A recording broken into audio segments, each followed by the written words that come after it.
સાંસદ ખેલ મહોત્સવનું આયોજન સંજેલી ખાતે ઉજવણી કરવામાં આવી। સંજેલી તાલુકામાં આવેલ ડોક્ટર શિલ્પન આર જોશી હાઈસ્કૂલ ખાતે સાંસદ ખેલ મહોત્સવની ઉજવણી કરવામાં આવી।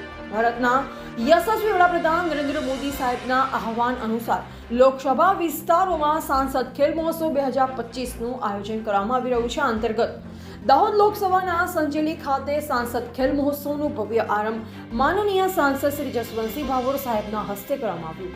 આ પ્રસંગે વિવિધ રમતોનું આયોજન કરી અને સ્થાનિક યુવાનો પોતપોતાની પ્રતિભા દર્શાવવાની તક મળી। સાંસદ શ્રી દ્વારા ખેલાડીઓને સંબોધતા જણાવ્યું કે રમત માત્ર જીત માટે નહીં, પરંતુ આપના જીવનમાં શિસ્ત અને આરોગ્ય સંસ્કાર ટીમ વિકસાવવા માટે અત્યંત મહત્વપૂર્ણ છે। દરેક ખેલાડીઓ આગળ વધી પોતાના જિલ્લાનું નામ રોશન કરે તેવી અભિલાષા વ્યક્ત કરી। આ કાર્યક્રમમાં મોટી સંખ્યામાં ખેલાડીઓ, વિદ્યાર્થીઓ અને ગ્રામજનો હાજર રહ્યા। આમ સંજેલી ખાતે સંસદ ખેલ મહોત્સવનું ભવ્ય આયોજન કરવામાં આવ્યું। રિપોર્ટર અશ્વિનભાઈ સંગારા।